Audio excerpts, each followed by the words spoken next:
I was the kid who was obsessed with football and soccer when I was at school. Wanted to be a professional player, wasn't good enough. Was very stubborn, didn't like being told what to do, and so it was actually a bit of a conundrum for me what was going to happen in my life because I was obsessed with football, didn't want to do anything I didn't want to do, and yet wasn't going to be a football player. So it was like, what will happen in my life?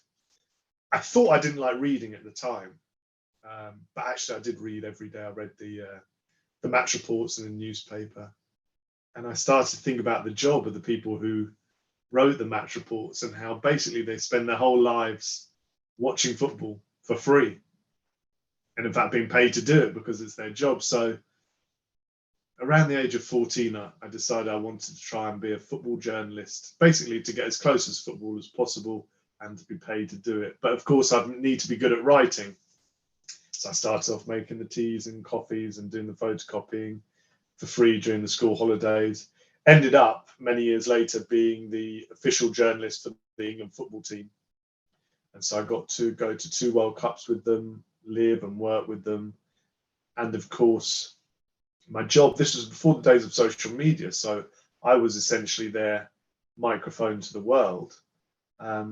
And my job really was to understand their stories and to convey that through media and through our own website and through match programs.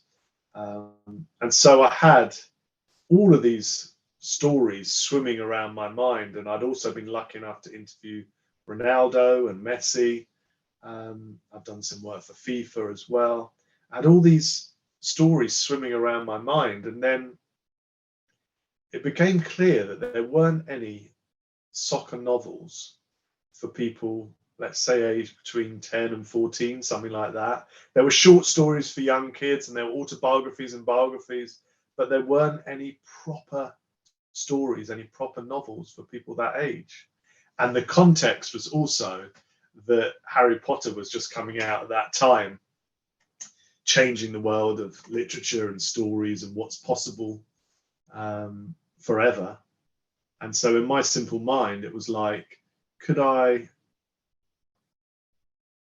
stories about a kid trying to be a wizard has gone well. What about stories about a kid trying to be a soccer player? And maybe I can use all of those stories that I've got in my head from all the players that I've met, Beckham and Rooney and Gerrard, Messi and Ronaldo, to make the story realistic, exciting, accessible. And could I create the kind of character and the kind of stories that I would have loved to have read when I was at school, that no one would have forced me to read, that it would have been something that I would have been passionate about myself. So that is where the character of Jamie Johnson came from. And the idea was to follow someone's whole life on and off the pitch, from school through to playing in World Cups. Because I'd been the kid at school who loved playing soccer, and I'd been to World Cups, sitting there and watching how it all unfolds from inside the bubble. And so that is where the Jamie Johnson stories came from.